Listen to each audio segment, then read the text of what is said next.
it's me, Dr. Q, the one and only life coach for people with pets, here to help you get the most out of every single minute that you have with all of your animals. Today, mostly, we're going to be talking about horses, and the best is to only use positive reinforcement training.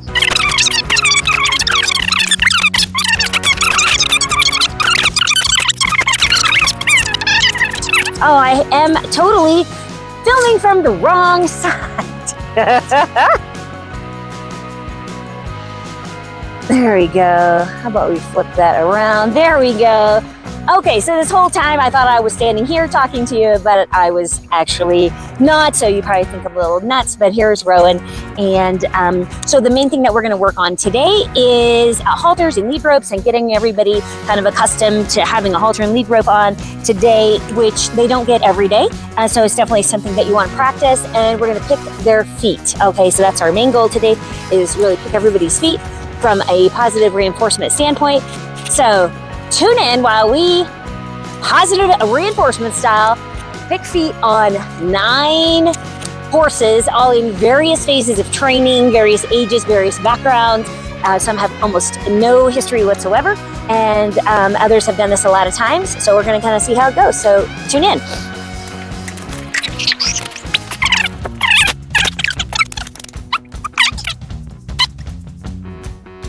So the first part of our lesson ends up being more of a donkey strength training exercise, right? So it's really important for their fitness and also for our own fitness to be nice and strong. And so let's take them in a circle this way, because I'm not sure anybody can even see what we're doing.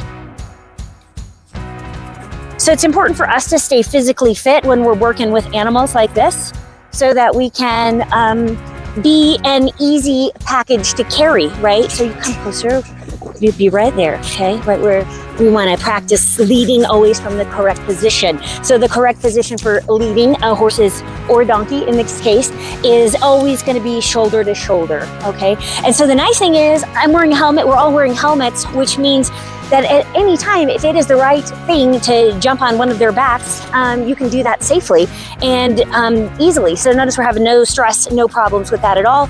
We've got horses outside the corral. We've got horses inside the corral. Everybody's kind of loose doing their own thing. We really wanted Mr. Donkey here to get a little exercise today. And so he is taking a little bit of a walk. So let's see if we can take him right on off screen here and walk around some more over there.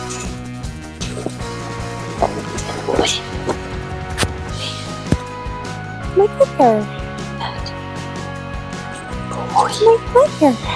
3, 2, 1, and ho, ho, ho, ho. It's you, big girl. Oh, that was bad, right? I said ho, like, so let's try again. Oh, and there you are, Bean. So we don't want to let him practice. Oh, boy. Ignoring the whoa. Right? You say how he got to practice ignoring the whoa like 3, 4 times. Yeah. So that's what I have you here for, is to help me. So then maybe we have to increase the pressure off a 3 onto a 5. Good, to help him understand that we need him to stop. The first time we say whoa. Perfect. Good job. Very good. Good boy. I'm gonna get good girl. Nice. Okay, so sorry if you couldn't see some of that, but maybe you could hear it. And if so, maybe you could hear it and sort of imagine what was happening in there with our Mr. Donkey as we are training him to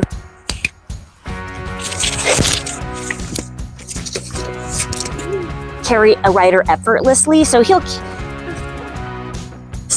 carry a rider all day long without a problem, but he's not like super easy to steer, right? Which is a problem that a lot of us have. Our horses are broke to the point where they're pretty safe. You can get on and you can trail ride them and things like that. And you don't have to worry too much about acting up, and running off and so forth.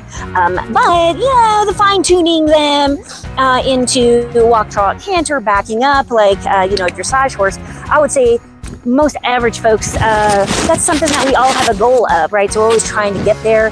And so it's faster if you can do it in a positive reinforcement style where they have a choice in everything that's happening, which is kind of what you saw with Mr. Donkey over here.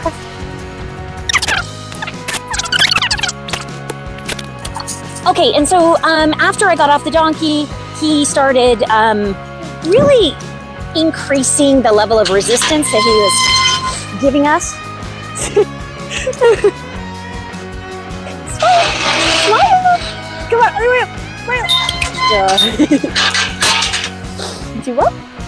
Smile. Maybe he's upset because of the fact that he's having to work and do something while everybody else is just standing around eating, right? So I can understand where that might feel a little bit unfair, but he has to understand that being with us is a privilege, not a right.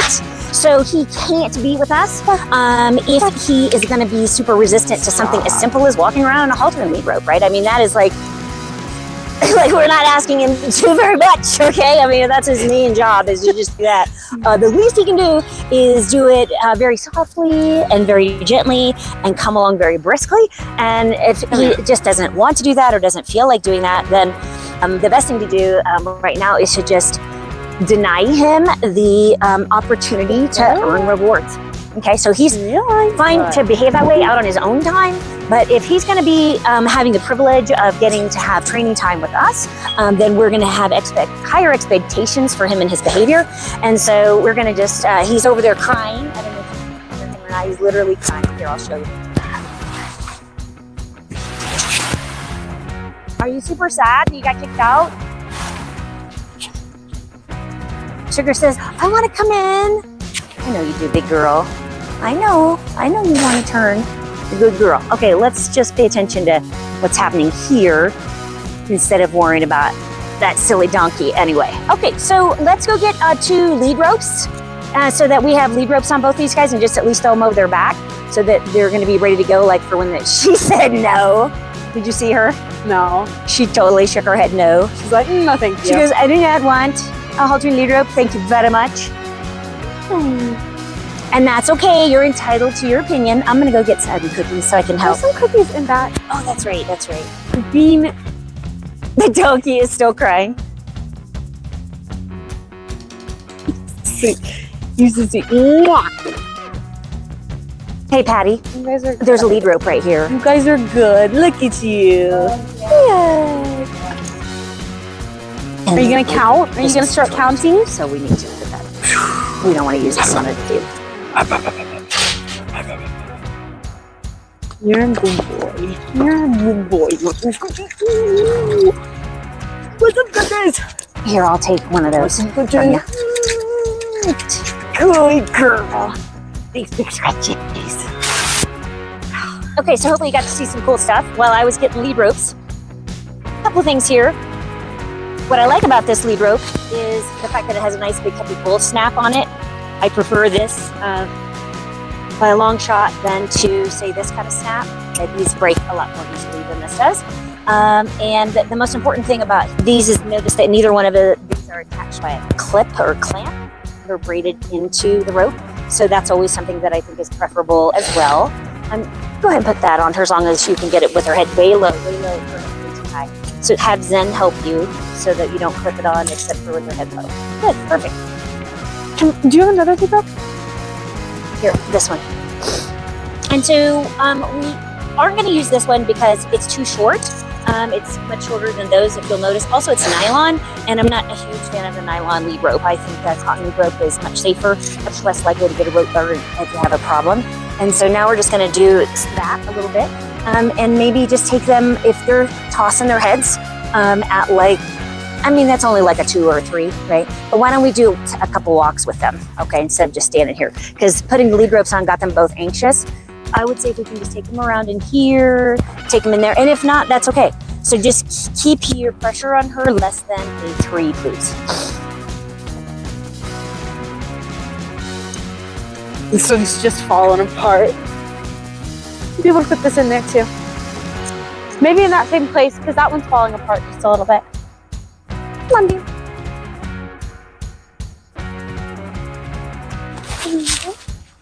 Good boy. Stop. Good. Come on, big man.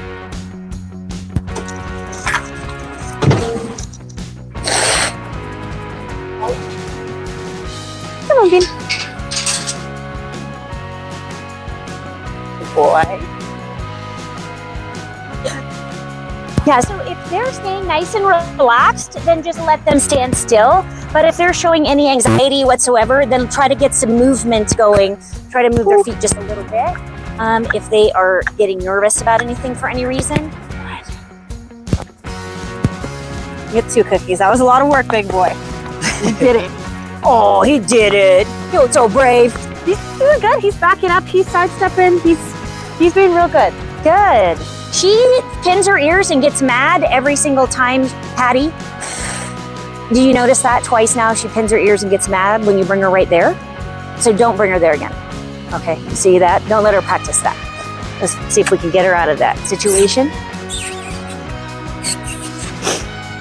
Beanie, can you smile for me? No? You can't? Try it. Try to smile. Good boy. Good boy, you did it. See, you can do it. It's that easy. It's that easy. Yeah, you want to try it again? Yes, you want to try it again. Smile. Smile. Smile. Good boy.